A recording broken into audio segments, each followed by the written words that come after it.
Before we get into the video, could everyone please subscribe to my Endless Diary Tales channel? Thank you so much. On a family road trip, we got into a car accident. I used all my strength to pull my mom, dad, and brother from under the car, but they only thought about getting my sister, who had a broken leg, to the hospital, leaving me alone on the mountainside road. They thought I was lucky and only had minor injuries, but they ignored my increasingly pale face and blue lips. They also ignored the car leaking oil. What did you say? Daisy died in the VIP ward of the city's best hospital. Everyone had different expressions. My biological mother sat by the bed, eyes wide open, seemingly not believing the police officer's words. Are you kidding? Sam, who always hated me, had his eyes wide open. For once I saw a bit of panic in them. Yeah, maybe there's some kind of mistake. When we came down from the mountainside yesterday, we clearly saw her not injured. I floated in the air, looking at my shocked big brother with a sarcastic cold smile on my lips. I understood what they were stubbornly holding onto at this moment, since they've always believed only in their own judgments. 3 days ago, because my sister Haley mentioned she envied her classmates for going on family picnics, my mom, who usually hated the desolation of the mountains, suggested we go camping and have a picnic at a nearby mountaintop. Since Dad wasn't home, the 4 of us set off in 2 cars. But as the car drove to the mountainside, and we were about to pull over and rest, the car suddenly lost control and crashed into the rock wall beside us. Mom and my brother, who were sitting in the front seats, passed out on the spot. I only felt a severe impact on my chest and back, but the pain quickly disappeared, and my mind became exceptionally clear. I climbed out of the car, looking at the now deformed vehicle and the shattered windshield. There was no time to think. The only thought in my head was to get my trapped and injured family out of the smoking, possibly soon to explode, car. Thankfully, Mom and my brother Raymond, who were in the front seats, were protected by the airbags and only suffered mild injuries and unconsciousness. As I carried them out of the car, Raymond woke up. The first thing he did was grab my collar and ask urgently, "Where's Haley? Is Haley still in the car?" I glanced at Haley, who I hadn't had time to get out yet, and nodded. The next second he pushed me aside with force, causing me to fall to the ground, my back hitting a piece of debris hard. I groaned in pain, a strong ache spreading from my back throughout my body, making me almost ghostly pale and unable to stand up straight.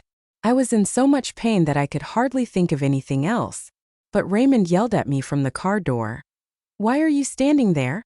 Haley's leg is stuck between the seats. Come and help." Maybe his loud voice woke up Mom from her brief unconsciousness. Seeing me not moving, Raymond gave me a disgusted look before turning to shout at Mom. "Mom, come quickly. Haley's leg is stuck in the seat gap. It might be broken. You guys hurry." I'm just waking up from unconsciousness. Rushed to the car upon hearing Haley was injured.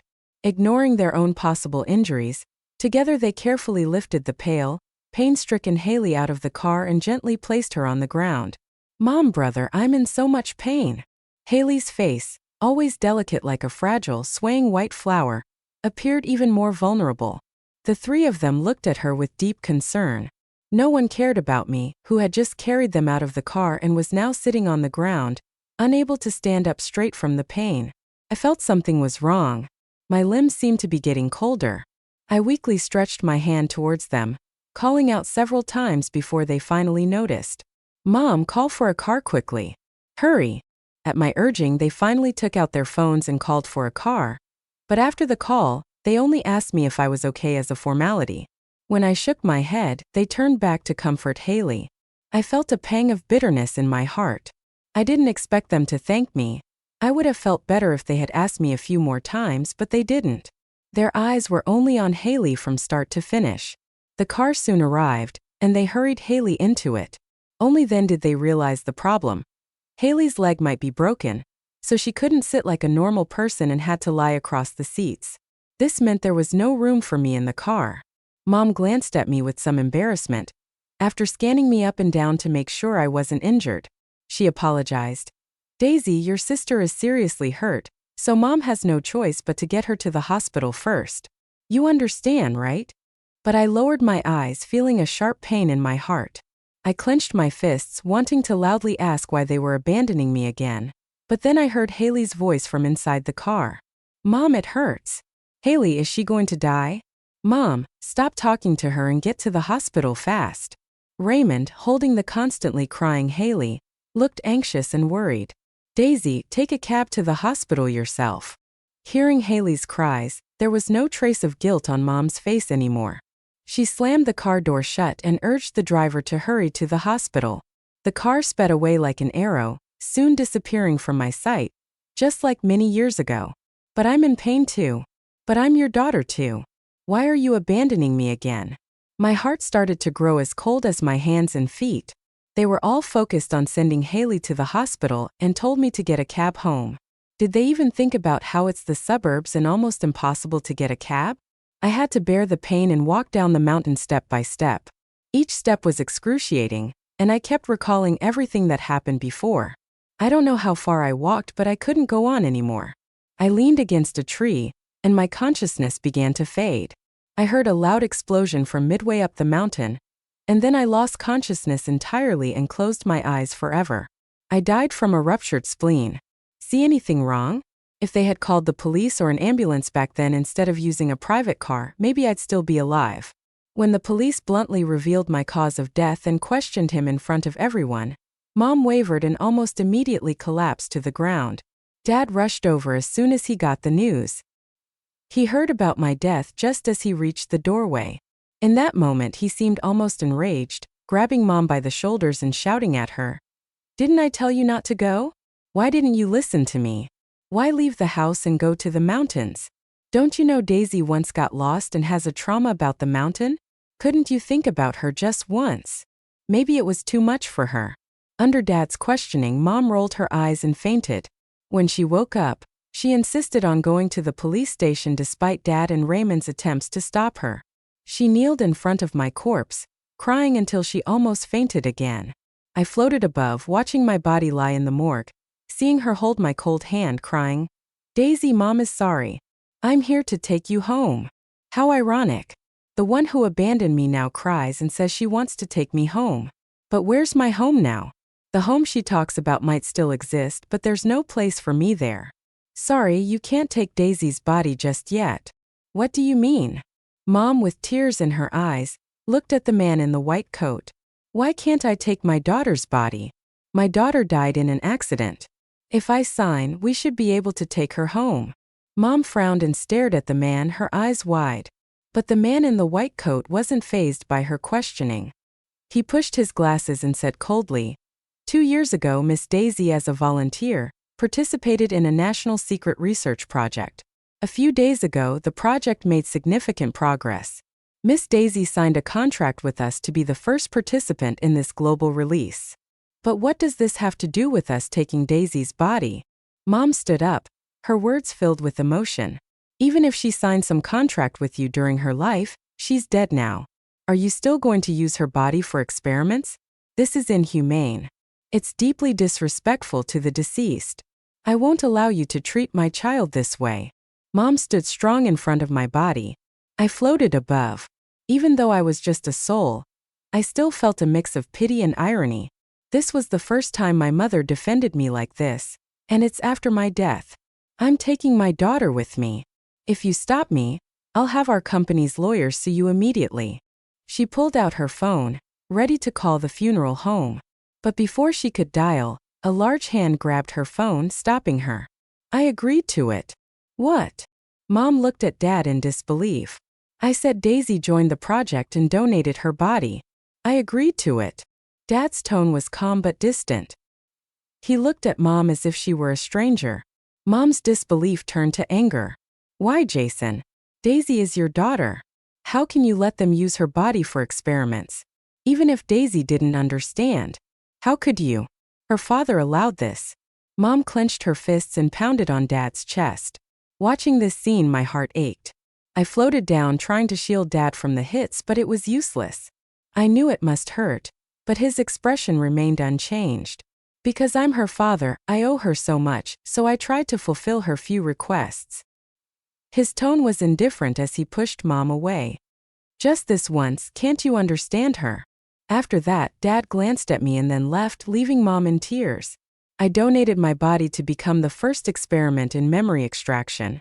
A day later, My memories will be broadcasted globally as a scientific achievement. I followed my devastated mom back to the hospital, wondering what Raymond and Haley's faces would be like when they heard my memories would be released globally. As expected, the look on their faces was priceless the moment they heard the news from Mom's lips. Daisy, as usual, never gave people a moment's peace. If she felt unwell, she could have told us. Why did she have to hold on and delay herself? Mom sat by the hospital bed, looking exhausted with reddened eyes, but her words were full of blame. Exactly, even in death, she doesn't let people rest, always doing such disgusting things. Raymond murmured, completely oblivious to Haley's extremely pale face on the bed. Was that memory extraction experiment really real? I've never heard of anything like that. Why does Dad always indulge Daisy in doing such dangerous things? Haley's voice was full of worry as she finally spoke, but her eyes hid a hint of anxiety and unease. The hospital room was silent, each person lost in their thoughts like the calm before a storm. Mom seemed to sense the tension in the room, so she moved to the sofa in the rest area and picked up the remote to watch TV. But as soon as she turned it on, the TV showed a report about the upcoming memory extraction research conference scheduled for the next day. Not just TV news, but social media was also flooded with news of this research breakthrough.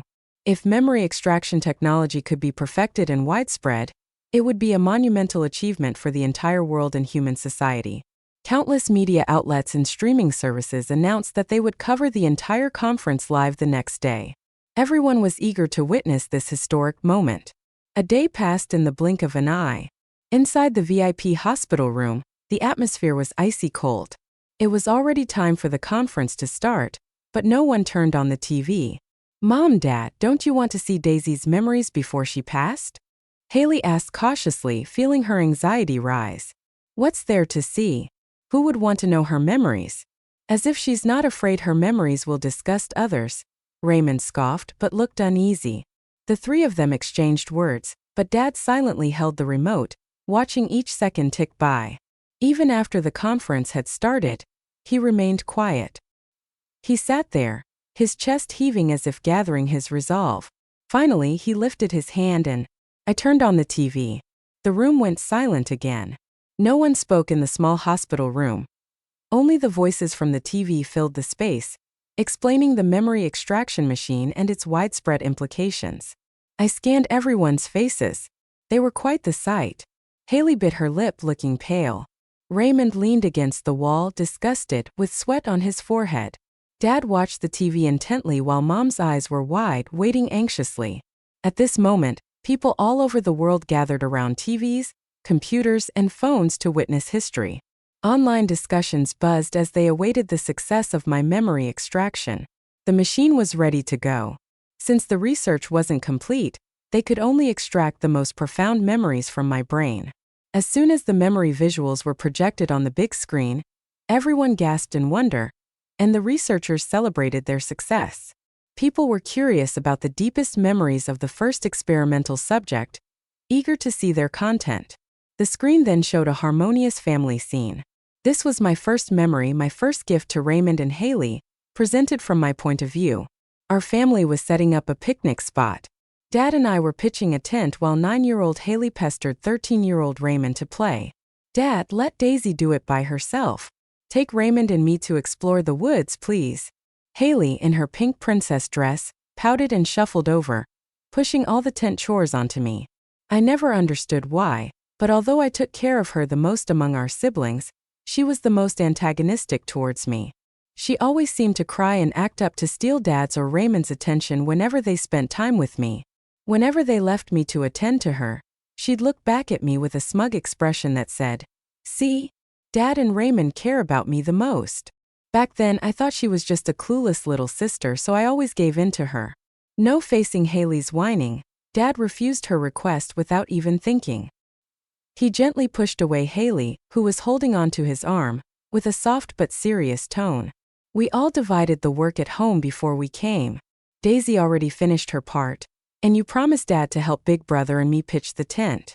If you want to play, call Raymond over and clean up things first. Daisy is also Mom and Dad's child, not your maid, Dad said as he pulled me to the side and called Raymond loudly to come and clean up. Raymond was reluctant while Haley started throwing a tantrum and suddenly burst into tears. Dad, you're a meanie. You only care about Daisy. I don't like you anymore. Haley stomped her foot and ran into the woods, feeling wronged. Seeing Haley run into the woods, Raymond immediately chased after her without another word. I squatted back down and smiled at Dad. Dad, you should go too. I can pitch the tent myself. You should hurry after them. The woods are big, and if they get lost, it won't be good. I seemed used to this, and though I felt uncomfortable inside, I didn't think much of it. It's go together. Mom is busy in the car and might take a while. I don't trust leaving you here alone. Dad sighed helplessly, pulled me up, and didn't allow me to refuse as he led me in the direction Haley ran. The two of us searched around for a while but didn't see their shadows looking at the endless woods. I suddenly felt a sense of panic. Why haven't we seen them yet? Dad, do you think Haley's in trouble? My heart began to pound wildly for some reason, and the further we went in, the stronger the ominous feeling became. No, Haley is just a little kid. She can't run that fast, Dad comforted me softly. But his faster pace and tightened grip showed his worry. We searched a bit more and saw Raymond sitting under a tree, wiping his tears. When he saw us, Raymond's eyes lit up and he ran toward us while crying. Dad, why did you take so long? Where's Haley? Seeing nobody with him, Dad immediately grabbed Raymond's arm and asked. This made Raymond cry even harder. I lost track of her. I couldn't find her and was planning to come get you, but I got lost. Dad, should we split up to look for her? I asked anxiously. Dad didn't answer right away, but I could tell he was more worried than I was. No, the woods are too big and we're on a mountain. There might be hidden pits. He handed me a reassuring look. You take Daisy back the way we came. I'll keep looking. Maybe Haley's just hiding somewhere mad. Dad continued searching while calling Haley's name loudly to ensure safety. I had no choice but to take Raymond back. Hopefully, Mom was already back at the campsite. This is all your fault. Raymond had wiped his tears and now was blaming me. If you'd helped Haley pitch the tent, maybe she wouldn't have thrown a tantrum and I wouldn't have gotten lost. Raymond, as always, blamed everything on me. In the past, I might have argued with him, but now I didn't have the energy. Maybe because I ignored him, Raymond lost interest and followed me at a distance, occasionally looking around. When we reached a nearly vertical slope, he called out excitedly. Daisy, look. There's actually a grave here. Who would bury someone here? Annoyed, I turned back and walked towards him, looking where he pointed and felt a sudden shock. To Raymond it might have seemed interesting, but to me I was scared. What if Haley, out of curiosity, accidentally fell from a similar slope? The more I thought about it, the more terrified I became. Finally, I decided to go back into the woods to help look. Raymond, just follow this path straight ahead. Dad and I made markers along the way. Follow them and you'll definitely reach the campsite. I pointed in front of us and told Raymond, where are you going? He grabbed my arm in panic as I turned to leave. My sense of direction is better than yours. I want to help Dad. No way. Raymond clung to my arm. You can't go. Take me back first. What if I get lost again? This is all your fault. You have to take responsibility. Raymond started to act unreasonably, but I had no energy to argue. In our struggle, Raymond suddenly let go. I lost my balance and with the slippery mud, fell backward, tumbling down the almost vertical slope. My ankle hit the tombstone hard. I felt like my entire body had been crushed. I lay on the ground, unable to move. The pain was so intense that I couldn't even scream. It seemed like something was covering my eyes, making everything blurry. Through the haze, I caught a glimpse of Raymond standing on the hill. He looked really panicked, but I couldn't see his expression clearly. In the last moment before losing consciousness, I saw him turn and sprint away as fast as a bowstring snapping. The scene turned pitch black. Mom, with red-rimmed eyes, turned and looked at Raymond, whose face was filled with guilt and panic. She was shocked. Didn't you tell me Daisy went to find your dad? Do you know how worried I was then? Why did you lie to me and your dad? You made Daisy fall down there. Why didn't you tell us the truth when you came back? Why did you lie to us? My mom's slap landed hard on Raymond's face. I didn't know how long they had looked for me back then, but I knew why Raymond lied. To hide the fact that I had fallen. I guess he was afraid of being scolded by our parents, so he lied. When they couldn't find me, he became even more scared to tell the truth and continued the lie. I didn't mean to. Raymond's voice trembled. I thought she was dead. I wanted to tell, but you guys called the cops without even asking. I was scared. I was scared the police would arrest me for killing someone. Raymond covered his face, looking somewhat aggrieved, but then his tone changed abruptly. It's not entirely my fault. If she had agreed to take me back first, we wouldn't have been arguing there. It's her own fault.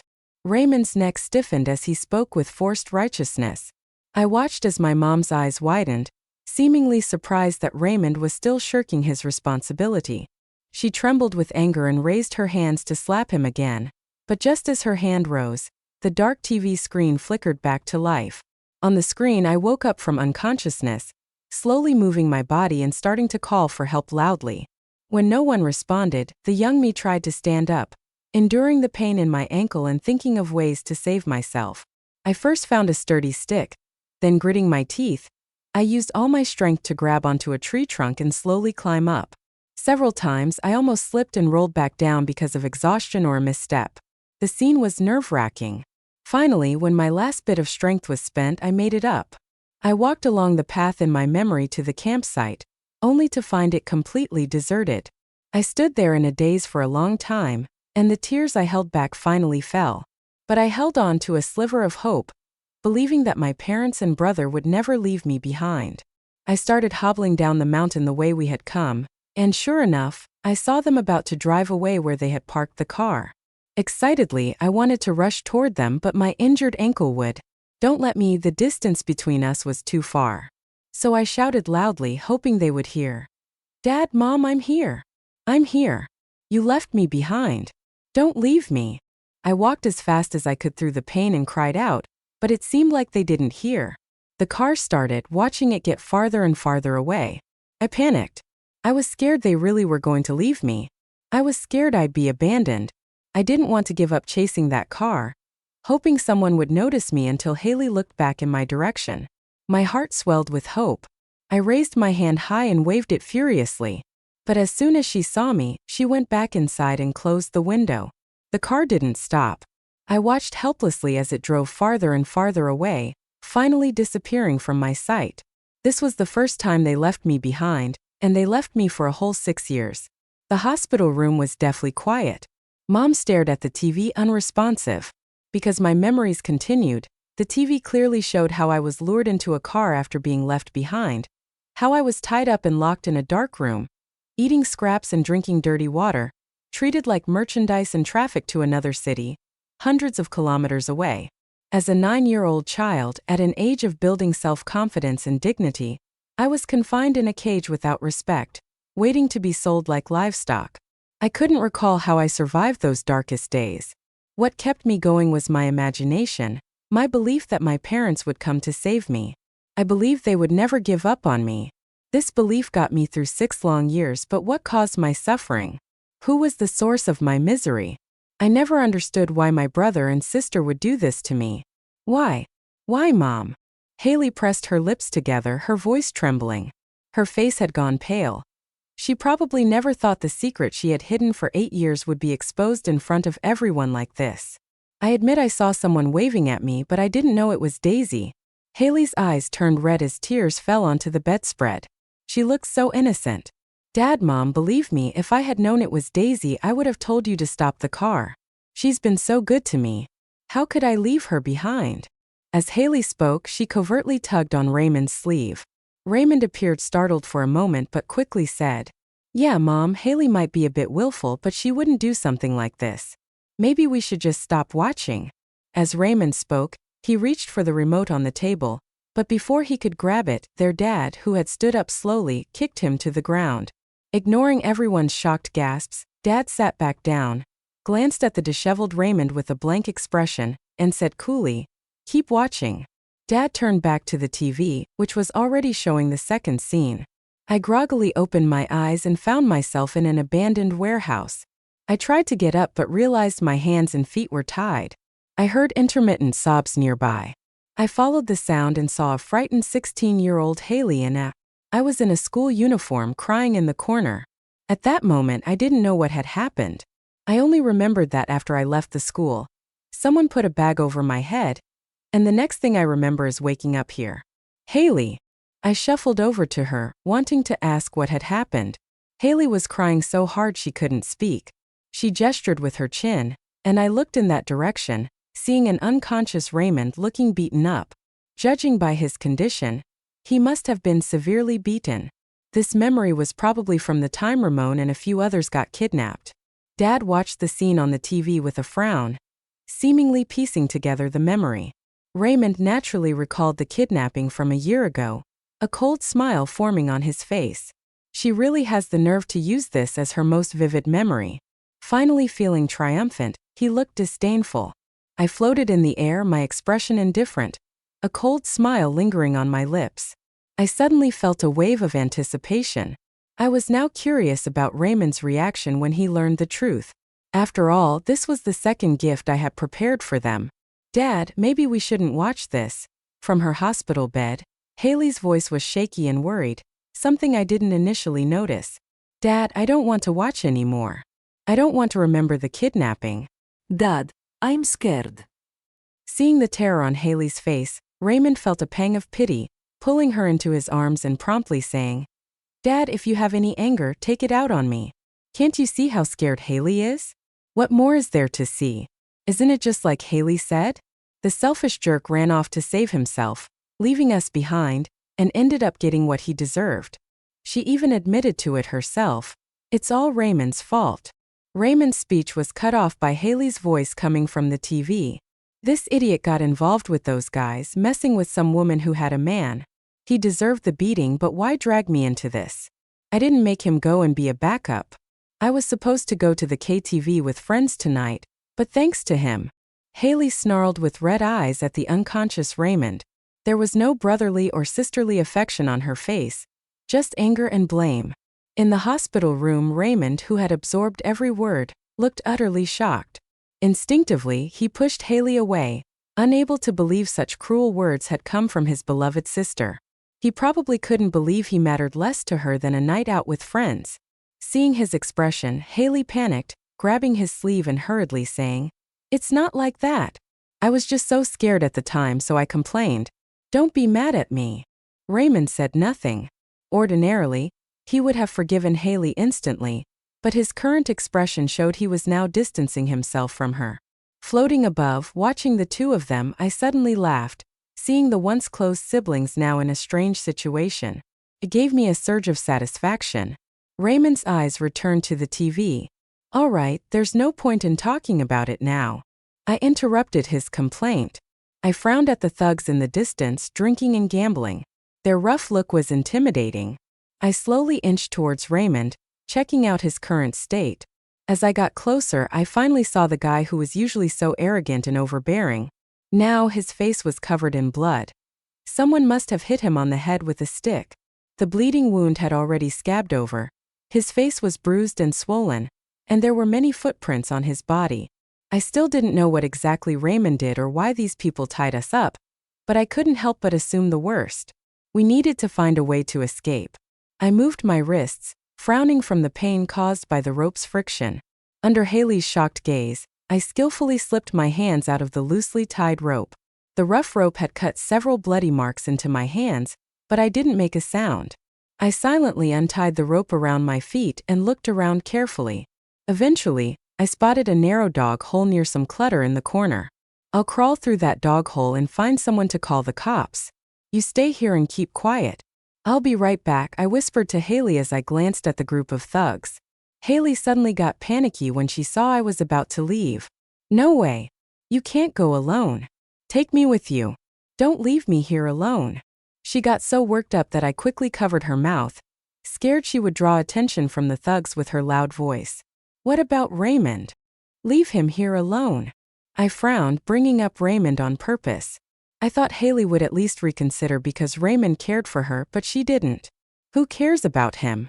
Haley shoved my hand away, glaring at Raymond with disgust. If it weren't for him, would I be caught here? This place is filthy. My hands got cut by the ropes. Who knows if they'll get infected?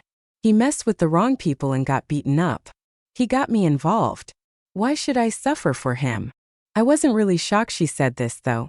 Deep down, I knew Haley was the kind of person who'd sacrifice others to save herself. Well, then you can untie me and you stay here.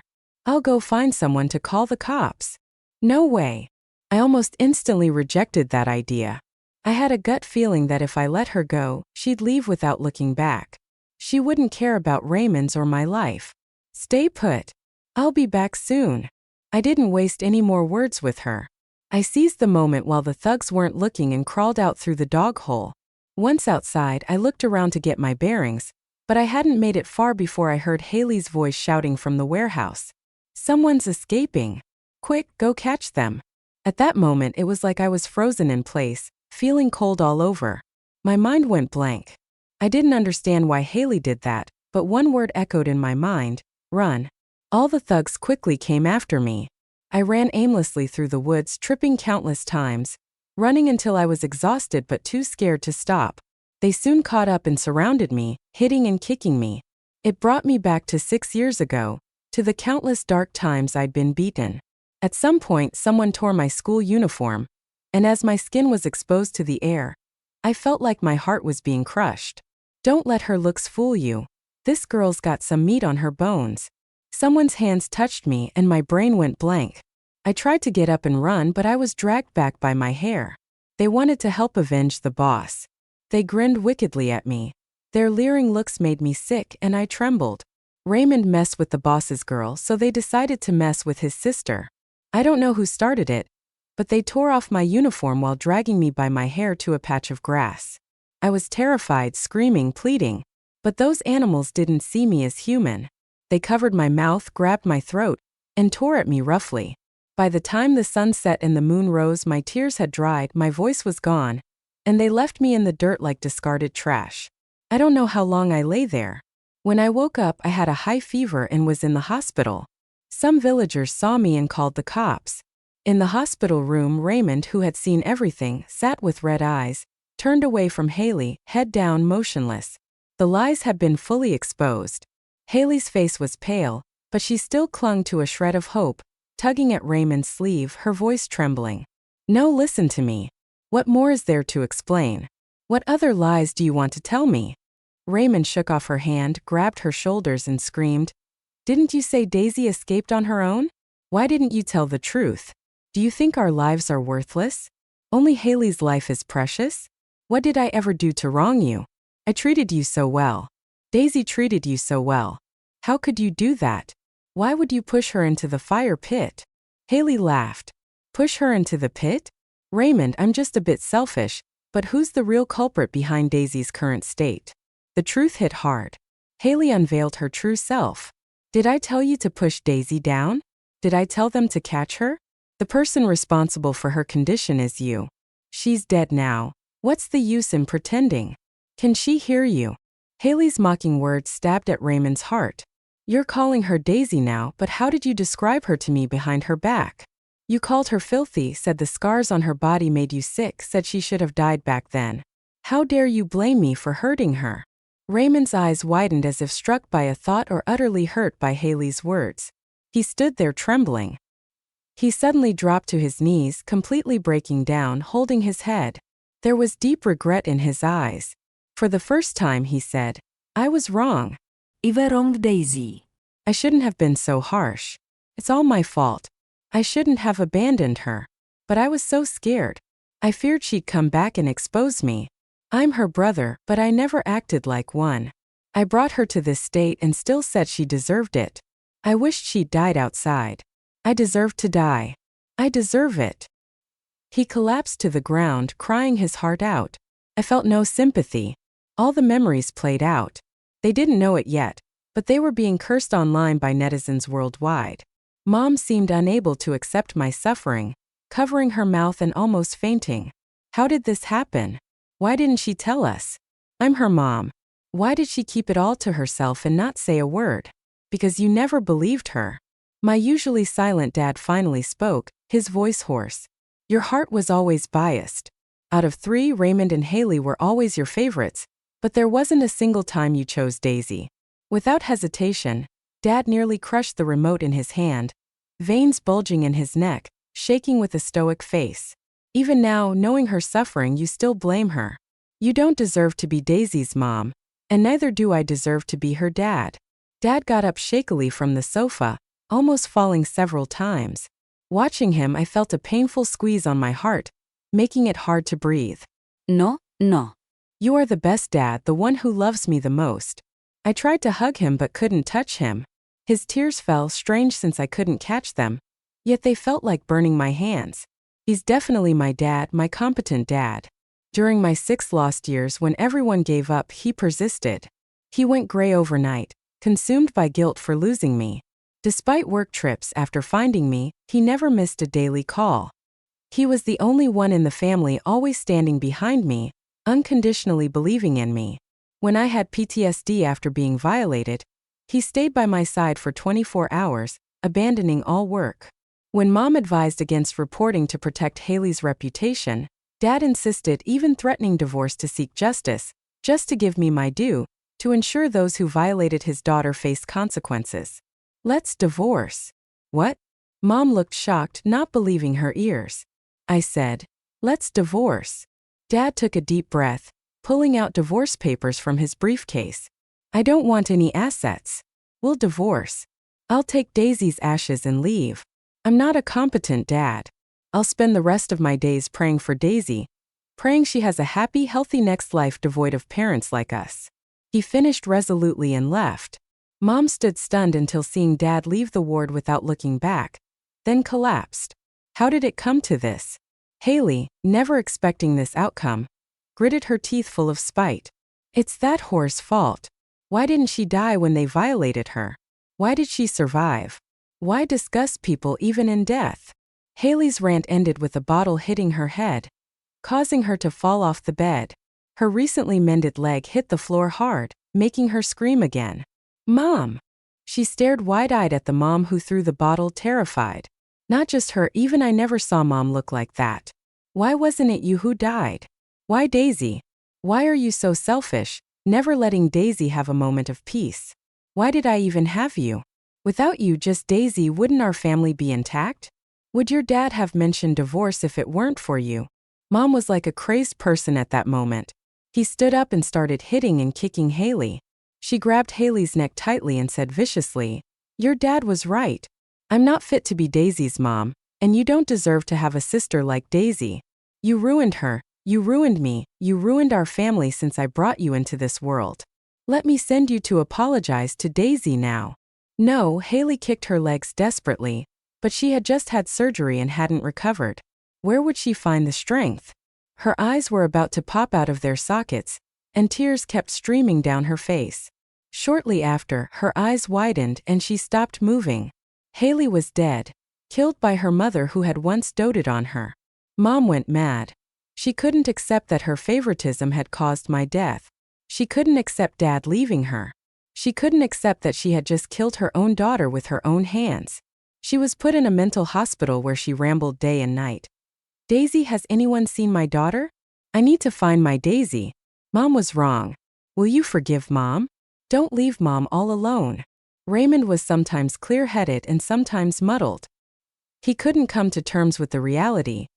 He couldn't accept that his family had fallen apart overnight. He drank all day and lived in a daze. In the end, he was found naked and bruised, frozen to death under a bridge. I thought I would feel avenged. I thought I would disappear from this world after achieving my goal or maybe be reincarnated. But I didn't. My soul floated beside Dad, watching him shave his head, carrying my ashes. He bowed with every step as he climbed to the mountain temple. The abbot asked him what he sought. He said, I just want to light a lamp for my daughter and spend the rest of my life praying for her happiness and peace in her next life. It felt like something was calling me. My consciousness started to blur. The moment I lost awareness, I seemed to see Dad smiling at me. Daddy's Daisy, may your next life be peaceful, joyful, with a happy family, an always supportive mom, and a dad who loves you forever and ever.